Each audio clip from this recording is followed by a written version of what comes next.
Los orígenes del pueblo de Israel parecerían ser que sucedió allá por el siglo XII antes de la era común. Incluso algunos ven en la famosa estela de Merneptah, el hijo de Ramsés II, la primera mención extrabíblica del nombre Israel, lo que para algunos significaría que sería el comienzo de esa unidad étnica que finalmente se habría de convertir en el pueblo de Israel. Y es posible suponer que ya desde esos mismos orígenes que se pierden en la bruma del tiempo, y aquellos miembros de ese grupo étnico empezaron a contar historias sobre los orígenes de ese grupo, epopeyas históricas, los orígenes del mundo, es decir, tradiciones de carácter nacional que empiezan a ser transmitidas de manera oral. Y probablemente este estadio oral es realmente el que marca el comienzo de lo que va a ser finalmente la tradición de la Biblia hebrea. Estas tradiciones de carácter nacional seguramente se conjugaron con otras tradiciones del Oriente Antiguo. Es decir, dado que el pueblo de Israel no se originó en la luna, sino que es parte de una realidad social, cultural, política, económica y religiosa, probablemente comenzó también a estar en contacto con otros pueblos y por lo tanto hacerse eco de tradiciones legales, tradiciones de sabiduría, rituales, liturgia, que empezaron a formar entonces parte de este cuerpo que llamamos el pueblo de Israel. Pero a partir de los orígenes del Israel como unidad política, lo que nosotros conocemos en la tradición bíblica como los reinos de Israel y de Judá, comenzaron probablemente en ese momento, allá por el siglo X, siglo IX, a conformarse las tradiciones nacionales, que ahora no solamente eran un eco de esas tradiciones orales o de las tradiciones del Oriente Antiguo, sino ahora también reflejaban las tradiciones propias de la nación. Y en ese caso las tradiciones podían ser eco de hechos o sucesos históricos, en otros casos, por ejemplo, tradiciones cultuales, en otros casos, por ejemplo, palabras de los profetas.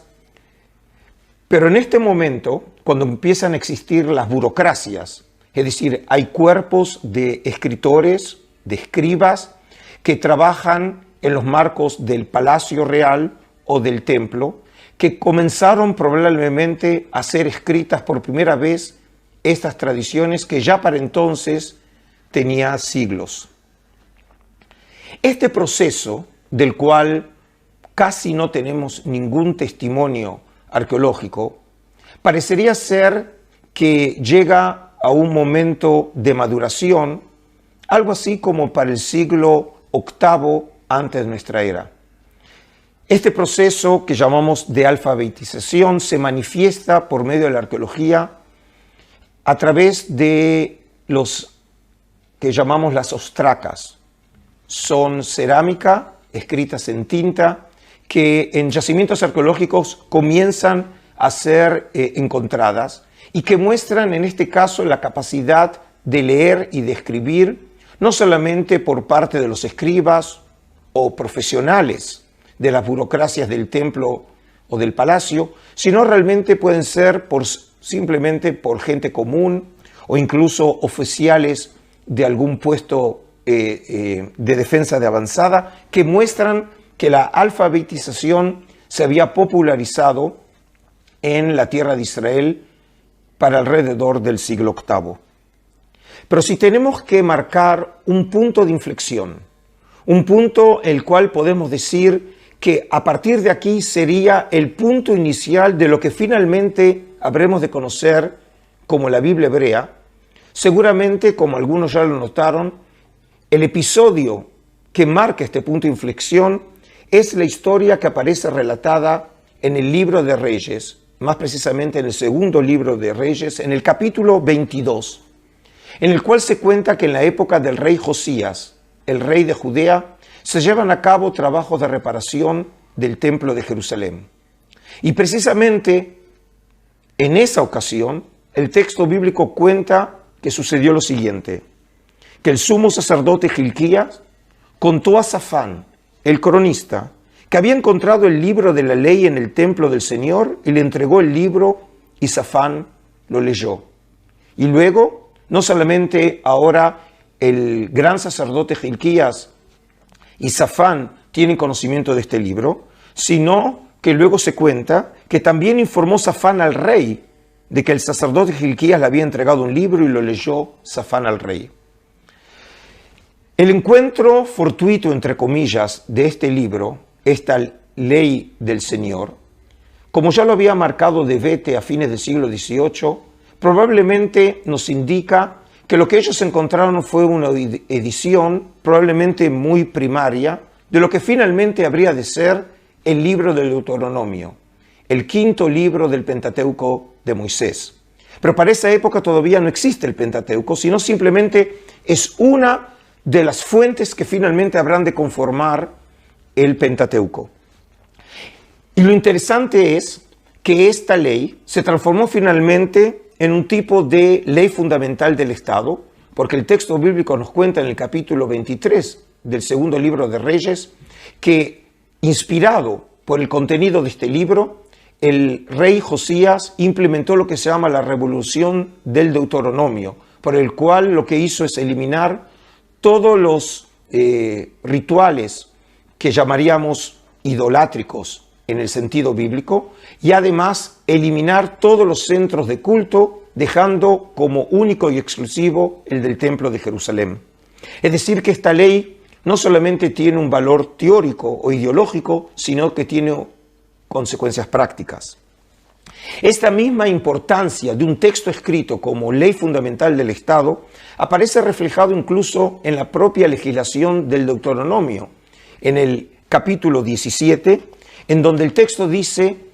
aludiendo a lo que habría de hacer el futuro rey cuando el pueblo de Israel entrara a la tierra de Canaán, entre las obligaciones que habría de llevar a cabo el rey, el texto dice lo siguiente: cuando el rey tome posesión del poder, mandará que le hagan una copia escrita de esta enseñanza,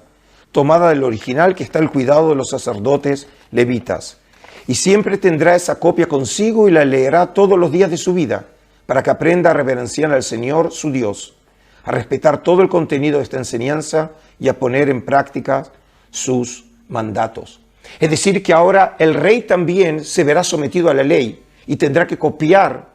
esa ley como un libro que le servirá como guía de enseñanza para seguir su política, cosa que muestra realmente que la ley está por sobre incluso la autoridad real. Y si en este caso podemos ya ver algunos indicios de aquello que finalmente habrá de ser el futuro Pentateuco, una de las partes de la futura Biblia hebrea, ¿dónde podemos empezar a ver los indicios del comienzo de lo que será la literatura profética? Porque la primera fase de la tradición profética en realidad también comenzó como una fase oral, sea con los oráculos del profeta Amós, Miqueas o el gran profeta Isaías del siglo VIII antes de la era común.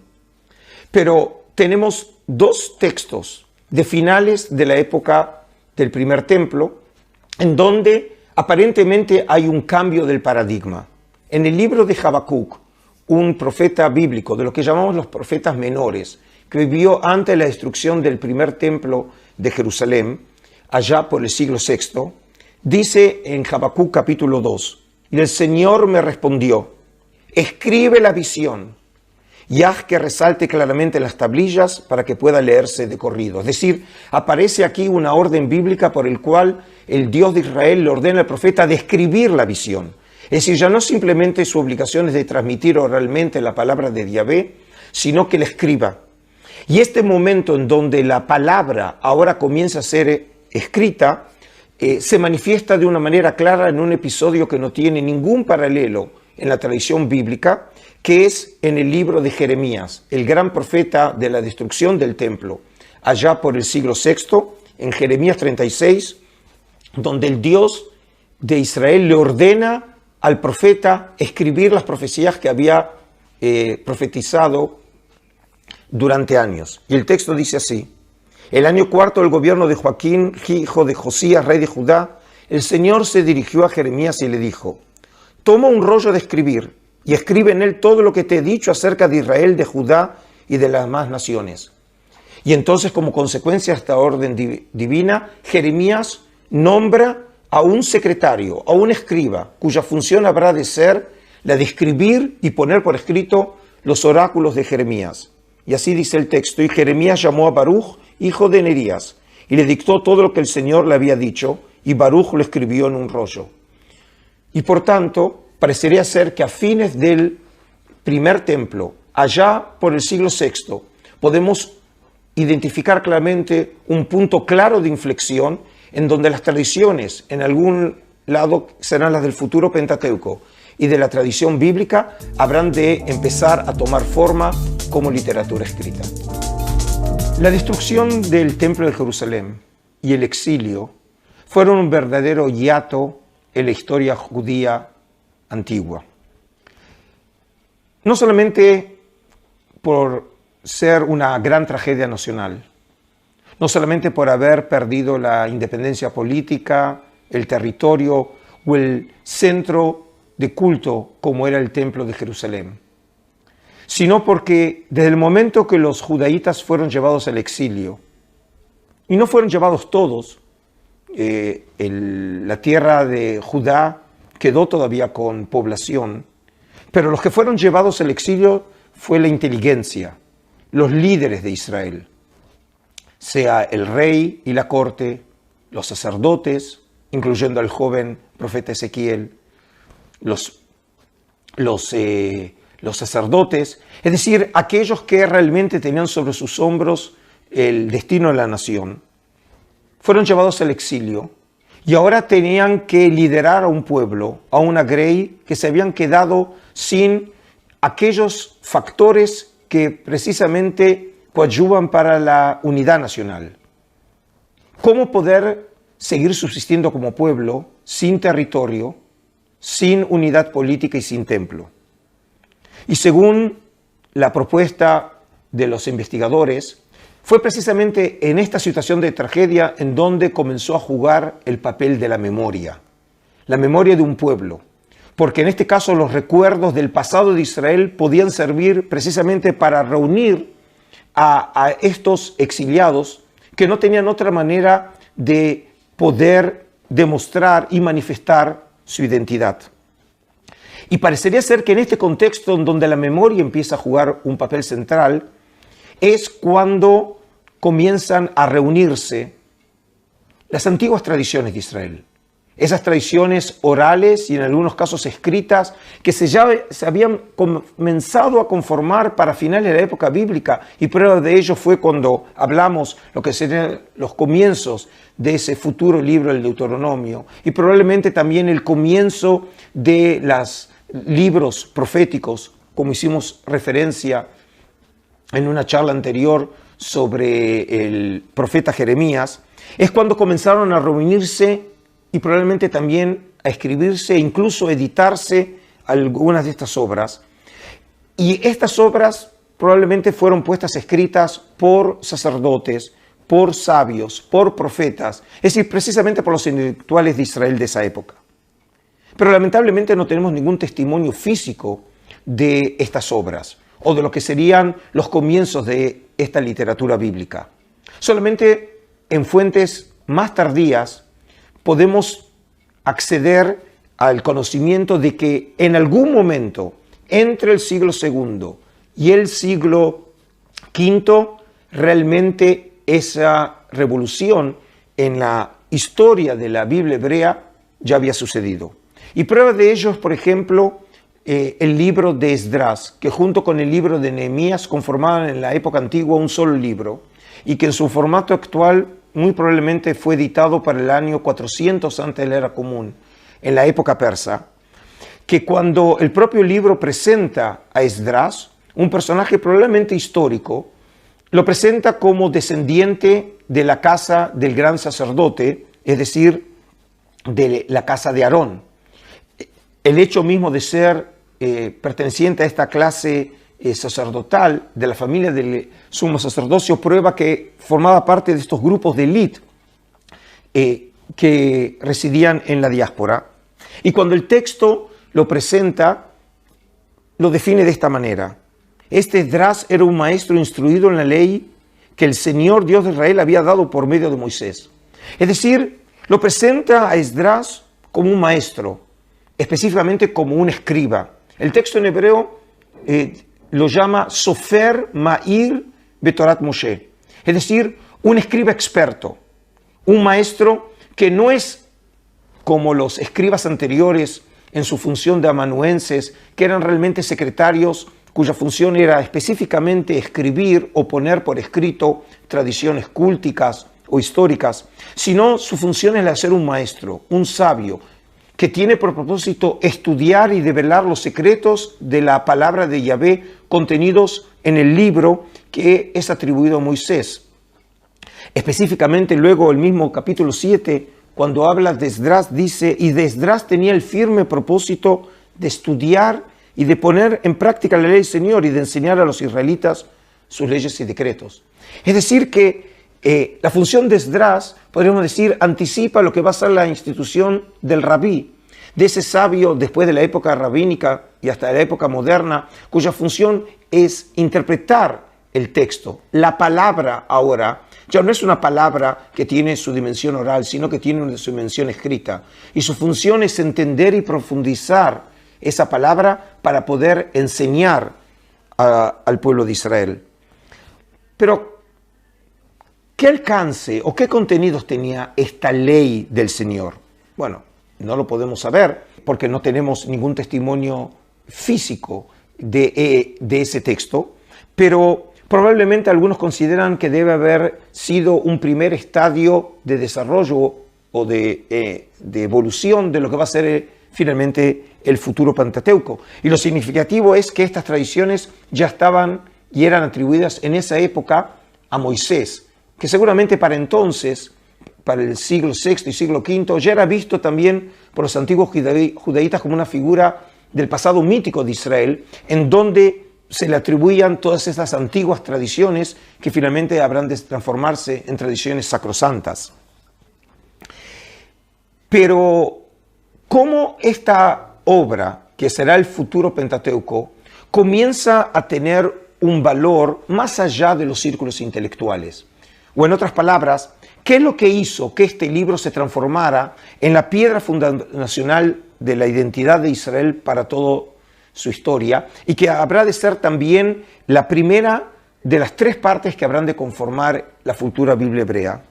Bueno, otra vez nosotros no sabemos cuándo eso sucedió, pero lo que sí sabemos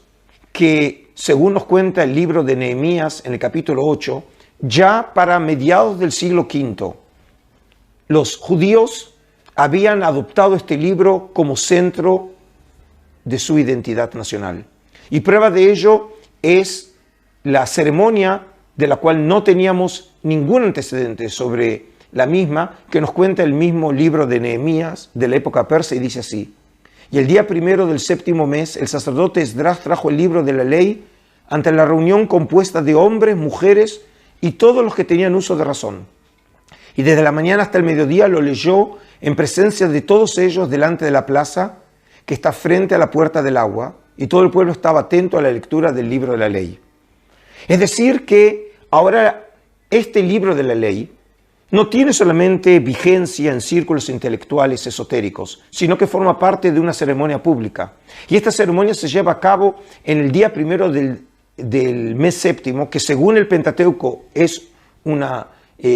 fiesta, tiene el valor dentro de la liturgia de la Biblia hebrea, pero el propio Pentateuco no nos dice nada acerca de lo que los israelitas tenían que hacer ese día. Es decir, probablemente entonces tenemos aquí una práctica que parecería ser que empezó a desarrollarse en Babilonia, en el contexto de exilio, en donde en ese día que hoy en el moderno calendario hebreo, desde la época rabínica, es considerado el Rosh Hashanah, el comienzo del año litúrgico judío, se lee la ley. Pero lo que más interesante es que lo que para nosotros como lectores de este texto nos resulta algo totalmente novedoso, resulta ser que era una práctica ya conocida para los judaítas de esa época, para los que habían venido del exilio de Babilonia y ahora residían en Jerusalén, porque el texto continúa diciendo, y entonces Esdras abrió el libro a la vista de todo el pueblo, pues se le podía ver por encima de todos, y al abrirlo todo el mundo se puso en pie. Y entonces Esdras alabó al Señor, el Dios Todopoderoso, y todo el pueblo respondió con los brazos en alto, amén, amén. Y luego se inclinaron hasta tocar el suelo con la frente y adoraron al Señor. Es decir, que en realidad este texto ahora es un texto adorado, es considerado sagrado por el propio pueblo, hasta tal punto que también le brindan homenaje.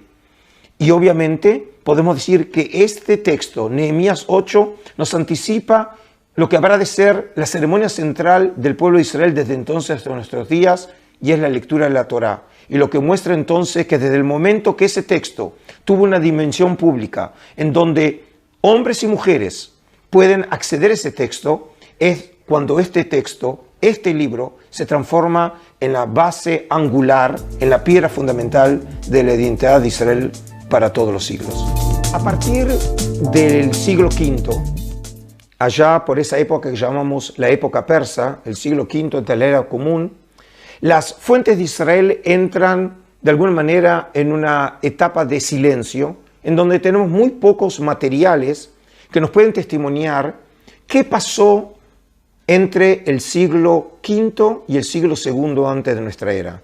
Es un fenómeno cultural muy importante, porque precisamente parecería ser que en esos años es cuando la literatura bíblica empezó a tomar ya cuerpo y de alguna manera a solidificarse. Por ejemplo, el proceso de conformación de lo que llamamos el Pentateuco de Moisés, la Torá, esos 5 libros que conforman sin duda la base fundacional de la identidad del pueblo de Israel, parecería ser que se conformó de manera definitiva,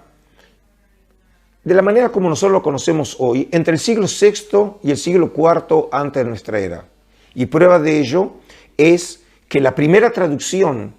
de este texto fue llevada a cabo en Alejandría, en la que conoce como la traducción griega de los 70, allá por el siglo III antes de la era común. No tenemos manuscritos de esa época, pero sí sabemos por las tradiciones literarias que para esa época el material parecería estar más o menos conformado de la manera como nosotros hoy lo conocemos, y prueba de ello son los manuscritos más antiguos del Pentateuco que se encontraron entre los rayos del Mar Muerto, que muestra que el texto ya había logrado entre el siglo III y siglo II antes de nuestra era la forma que más o menos lo conocemos hoy en día. Pero desde el punto de vista literario tenemos una fuente que es muy significativa para nuestro tema, que es el prólogo de una obra que se llama el Eclesiástico, que es una obra apócrifa para los judíos y protestantes y un libro deuterocanónico o sagrado para los católicos desde el Concilio de Trento del siglo XVI. Es una obra que la conocemos en griego porque fue preservado precisamente por esta traducción griega de la Septuaginta, y sabemos hoy que fue escrita allá por el primer tercio antes del siglo II por un sabio de Jerusalén llamado Simón, hijo de Ben-Sirá. Pero esa obra nos era conocida no en su original hebreo, sino realmente a partir del griego y de traducciones hechas a partir del griego, y solamente mucho tiempo después se habrán de conocer testimonios del texto hebreo entre las páginas de la Guinizá del Cairo, halladas por Solomon Schechter a fines del siglo XIX, y luego también fragmentos del libro de Ben-Sirá en su versión hebreo en 2 cuevas de las cuevas de Qumran, e incluso también un manuscrito de Ben-Sirá en hebreo hallado por Yigael Yadin, el gran arqueólogo israelí, entre 1963 y 1965 en Masada. Y lo interesante en esta obra es que existe un prólogo escrito por el traductor de la obra al griego, que sabemos por el texto mismo que fue el nieto de Ben Sira, que llegando a Egipto se dio cuenta que la obra de su abuelo, de este gran intelectual jerusalemitano, no era conocida en Egipto, y entonces decidió traducirla. Y gracias a ese prólogo tenemos la información del trasfondo de esta traducción hecha por el nieto de Ben Sira. Pero fíjense lo que dice en esta introducción. La ley, los profetas y los demás libros que fueron escritos después nos han transmitido muchas y grandes enseñanzas. Es decir, cuando alude realmente a los textos que le habían servido de inspiración a su abuelo para escribir este libro de sabiduría, que así se lo llama, el libro de sabiduría o el eclesiástico de Ben Sira, alude a 3 grupos de libros: la ley, los profetas y los demás libros. Es decir, que significa que para el siglo II, antes de la era común, parecería ser que ya la sección de la ley o el Pentateuco y la de los profetas parecería ser que ya se había de alguna manera estabilizado, mientras que la tercera, que es lo que nosotros conocemos como los hagiógrafos, todavía estaba en tren de conformación y por eso los llama como simplemente los demás libros, sin saber a ciencia cierta qué libros específicamente conformaban esa tercera sección. Y luego también continúa en ese prólogo diciendo: en primer lugar se dedicó de lleno a la lectura de la ley y los profetas y de los demás libros recibidos de nuestros antepasados. Es decir, que esos libros ya eran reverenciados como libros prestigiosos, como libros inspiradores por los judíos del tipo de Ben Sira en Jerusalén a comienzos del siglo II antes de nuestra era. Pero quiero aclarar, no estamos hablando todavía de la Biblia hebrea. La Biblia hebrea todavía no existe, pero lo que sí existen son las secciones que finalmente habrán de conformarse como parte de la futura Biblia hebrea. ¿Y cuál sería un punto de inflexión en esta historia que llamamos el proceso de canonización? ¿Cuáles son los grupos que realmente promovieron aquellos libros que habrán de formar parte de la Biblia hebrea? ¿Quiénes decidieron finalmente qué libros se habrían de incorporar o qué libros no habrían de formar parte de esa Biblia? O en otras palabras, ¿cuáles fueron los criterios para dejar que algunos libros formen parte de la Biblia hebrea y otros libros queden fuera de la Biblia hebrea? Bueno, lamentablemente no tenemos una respuesta clara a todas estas preguntas, pero según podemos leer de las fuentes históricas, parecería ser que otra vez un momento clave en esta etapa fue la época de los macabeos. En el libro 2 Macabeos, que es un libro que nosotros lo llamamos un libro apócrifo y otra vez transmitido por la tradición de la Septuaginta, este libro, considerado entonces apócrifo para judíos y protestantes, alude a la época de Judas el Macabeo, el gran líder de la revuelta contra los griegos que los llevó realmente a esos grandes éxitos militares. Y en 2 Macabeos capítulo 2 se alude al siguiente suceso: Judas ha reunido todos los libros dispersos por causa de la guerra que nos han hecho y ahora esos libros están en nuestras manos. El texto no alude a qué libros, pero entendemos por el contexto que probablemente sean los libros que finalmente van a ser los futuros libros de la Biblia hebrea, porque el contexto alude que la acción de Judas el Macabeo era realmente imitación de una acción que había llevado en el pasado Nehemías. Y aquí el texto dice: y esto también se contaba en los documentos y memorias de Nehemías, y además se narraba cómo es decir, Nehemías, reunió la colección de los libros que contenían las crónicas de los reyes, los escritos de los profetas, los salmos y las cartas de los reyes sobre las ofrendas. Es decir, que parecería ser que Judas el Macabeo se veía como heredero de una antigua tradición en Israel, en donde ya se había comenzado el proceso de recolección de los libros que finalmente habrían ser editados en la Biblia hebrea. Y este proceso, que sucedió en algún momento del siglo II, probablemente llevado a cabo con el apoyo y la legitimación por parte del Templo de Jerusalén, porque obviamente se necesita un centro intelectual de prestigio, como es el templo y los sacerdotes de Jerusalén, que deben haber promovido desde el poder y desde Jerusalén, apoyados por el poder político de los macabeos, esta reunión de las obras. Y que en algún momento debe haber tenido como propósito fundamental servir como texto por el cual promover la unidad nacional. Y creo que de alguna manera esta acción de los macabeos recuerda la acción que muchos siglos después, con el nacimiento del Estado de Israel, precisamente Ben Gurión, el fundador del Estado judío, también vio el poder de la Biblia hebrea como libro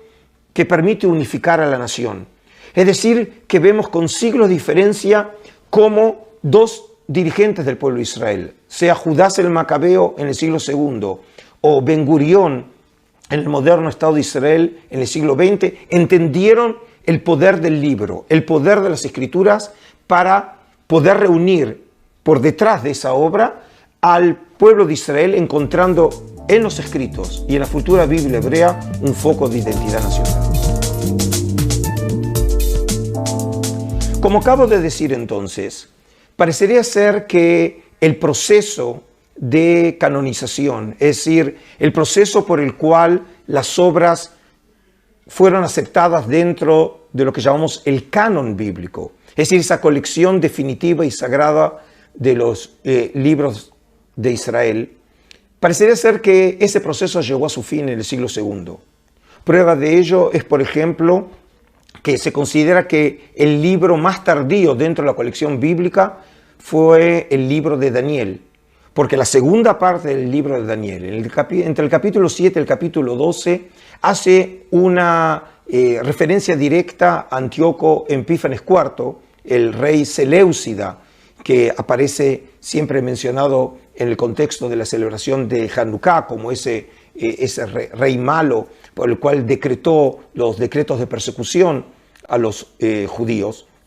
El texto hace referencia directa a las acciones y persecuciones de Antíoco Epífanes IV, pero el autor del libro de Daniel no parece haber conocido sobre la revuelta de los macabeos que estalló en el 167 antes de la era común. En otras palabras, parecería ser entonces que el límite inferior de este proceso llegó finalmente a su punto de culminación allá para finales de la primera mitad del siglo II ante nuestra era.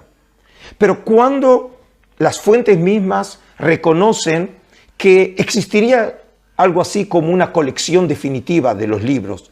de estos libros que llamamos las Escrituras, la Biblia hebrea. Según sabemos, la fuente más antigua que disponemos hoy en día es Flavio Josefo, el gran historiador del pueblo de Israel, que entre las obras que nos dejó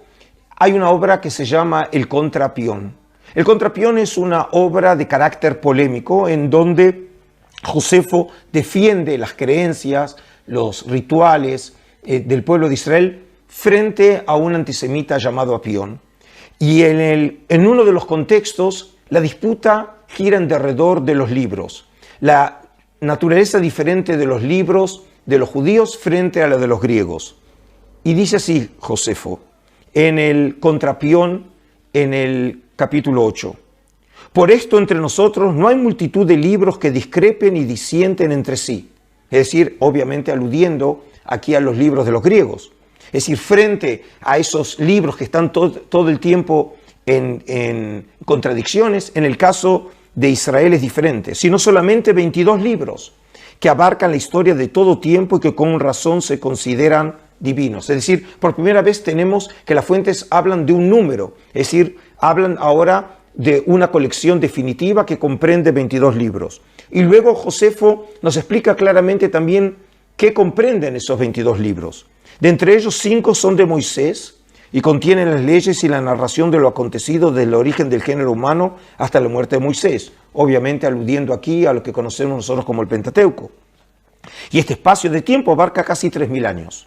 desde Moisés hasta la muerte de Artajerjes, es decir, el rey griego, que reinó entre los persas después de Jerjes, los profetas que sucedieron a Moisés reunieron entre 13 libros lo que aconteció en su época. En este caso, Josefo aludiendo a una tradición que la conocemos también en círculos rabínicos, en donde los profetas son considerados los autores de los libros que llevan su nombre. Es decir, Isaías escribió el suyo, Jeremías escribió el suyo. Los 4 restantes ofrecen himnos en alabanza de Dios y preceptos utilísimos a los hombres, obviamente haciendo en este caso clara alusión al libro de los Salmos o, por ejemplo, al libro de Proverbios. Y además, desde el imperio de Artajerjes hasta nuestra época, todos los sucesos se han puesto por escrito, pero no merecen tanta autoridad y fe como los libros mencionados anteriormente, pues ya no hubo una sucesión exacta de profetas. Y aquí, de manera interesante, Josefo alude a un hecho que nosotros conocemos y del cual tenemos también testimonios textuales, por el cual, paralelamente a los procesos que llevó precisamente a la redacción y edición final de los libros que finalmente serán los libros de la Biblia hebrea, los judíos escribieron otros libros. Libros que nosotros hoy los llamamos los libros apócrifos o libros pseudoepigráficos, es decir, libros que finalmente no fueron aceptados dentro del canon bíblico y que por eso en la tradición de Israel son considerados de una importancia menor y en muchos casos incluso desconocidos por buena parte del pueblo de Israel a lo largo de su historia, incluso hoy por los mismos judíos, pero que en esos años todavía no se sabía si iban a formar parte o no de la literatura del pueblo de Israel, y dentro de esta categoría podemos considerar el libro de Judith o los libros de los Macabeos o el libro del Eclesiástico, pero para Josefo esos libros, y en este caso Josefo refleja seguramente una línea ideológica que seguían en Jerusalén, porque el mismo Josefo era de descendencia sacerdotal y por parte de madre descendiente de los Macabeos, es decir, que representaba la posición oficial del templo de Jerusalén, que consideraba esos libros de menor importancia, porque habían sido escritos en lo que ya los judíos para esa época era la época posbíblica, o posclásica, es decir, la época de oro había sido la época bíblica y esa época bíblica se había terminado en la época de los persas y por eso todas aquellas obras que hubieran sido redactadas después de Artajerjes, es decir, en la época persa tardía, en la época griega y en la época romana, esos libros ya no podían formar parte de esa colección fundamental de Israel que iba a ser la Biblia hebrea. Pero además, Josefo nos dice otra cosa. Parece reflejar una teología y una ideología en derredor de este libro, porque dice así: esto evidencia por qué tenemos en tanta veneración a nuestros libros. A pesar de los siglos transcurridos, nadie se ha atrevido a agregarles nada o a quitarles o cambiarles. Es decir, está aludiendo a lo que llamamos a este estadio de canonización en donde el libro termina siendo una obra definitiva, en donde el texto finalmente se va a transformar en un texto estándar y por lo tanto nadie habrá ni de agregar ni de sacar nada por el estatus sagrado de estas obras. Y agrega algo más: todos los judíos ya desde su nacimiento consideran que ellos contienen la voluntad de Dios, que hay que respetarlos y si fuera necesario morir con placer en su defensa. Es decir, que en este caso la teología que reflejan las palabras de Josefo es que estas obras son obras divinas. Obviamente podemos entender por qué una obra así pueden ser consideradas, por ejemplo, el Pentateuco o las palabras de los profetas, pero dentro de esta categoría significa que también el libro de Esther o la novelita histórica como es la de Ruth, también dentro de esta teología son consideradas ahora como voluntad de Dios, como un texto divino y por lo tanto algo que muestra el carácter sagrado de esta obra es que los judíos están dispuestos a morir por esta obra, lo que muestra que en este caso es un parte de aguas y a partir de este momento, sin duda, esta obra se transformó en un logro fundamental de los judíos. Un testimonio más es otra obra, en este caso de la literatura pseudoepígrafa judía, que es el Cuarto Esdras, que es un libro de carácter apocalíptico del cual conocemos solamente una versión en latín o traducciones a partir de ella, que en el capítulo 14 del libro de Esdras IV hace referencia a una revelación que recibió Esdras, en este caso aludiendo al Esdras que conocemos en la tradición bíblica y de alguna manera jugando el papel de Moisés, y en donde dice que durante ese momento y esos días de revelación, los escribas que oían esa revelación y que escribieron nada menos y nada más que 94 libros. Y el texto dice así: durante estos 40 días libros fueron escritos, es decir, 94 libros. Cuando transcurrieron estos 40 días, el Altísimo me habló de este modo: lo que habéis escrito, y hace referencia aquí a los 24, dadlo a conocer primero a aquel que es digno de ello y también a aquel que no lo es. Es decir, que los 24 serían los libros de la Biblia hebrea, que tradicionalmente también se los conoce como Havdalet Sfarim, es decir, los 24 libros que tradicionalmente conforman la Biblia hebrea. Pero el autor aquí los considera como un libro de carácter popular, que tanto aquellos que tienen mérito como aquellos que no lo tienen pueden leerlo, es decir, es un texto que lo pueden leer todos. Mientras que los restantes, es decir, los 70, estos guárdalos para dado a los sabios del pueblo. En ellos se encuentran la palabra de la luz, la fuente de la sabiduría y una ciencia como un río. Es decir, los 70 libros, es decir, que serán esos libros que llamamos de carácter apócrifo, probablemente incluido el propio libro de 4 Esdras, son libros de carácter esotérico, que solamente los elegidos de Dios pueden leerlos. Y en este sentido, entonces, estos libros, hoy del cual nosotros tenemos testimonio físico, como son, por ejemplo, las obras que se encontraron entre los rollos del Mar Muerto, que tenemos libros como el libro de los jubileos, como el libro de Enoch, que lo conocíamos en versión etíope, clásico, en Getz, y hoy lo conocemos en versión aramea de hace 2300 años, nos muestran que estos libros en otros círculos, como eran la comunidad del Mar Muerto, como los grupos que se esconden detrás de los libros apócrifos, para ellos había otros libros que también tenían un estatus de libros sagrados, pero que no conformaron o se conformaron en esa Biblia hebrea.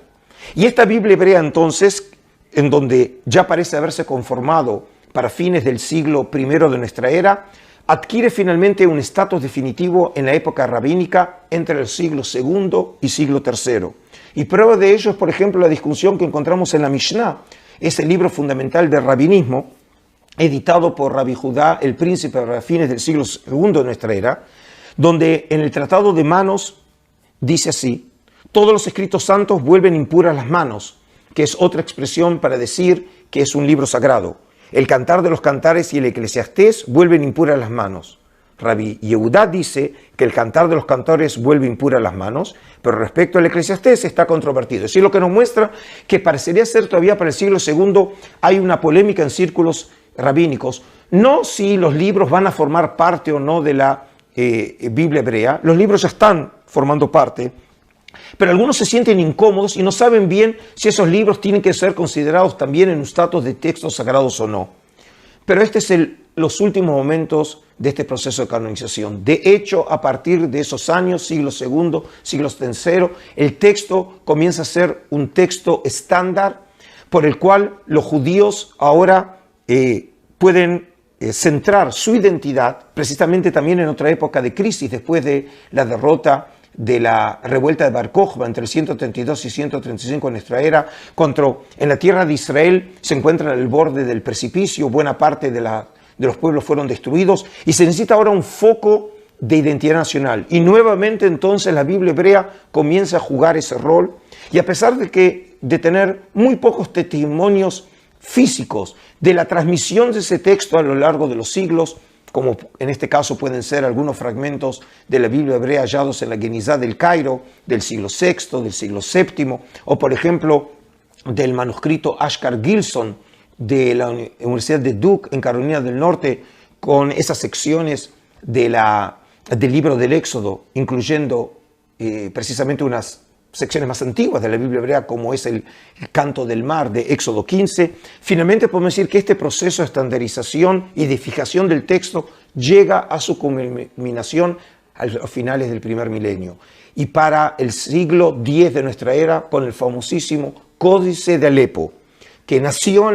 en Tiberíades, allá por el siglo X, se fija definitivamente el texto masorético, el Textus Receptus, que va a ser el texto final que habrá de servir de base para todas las ediciones de la Biblia hebrea, sea en hebreo o en sus traducciones desde entonces hasta el día de hoy.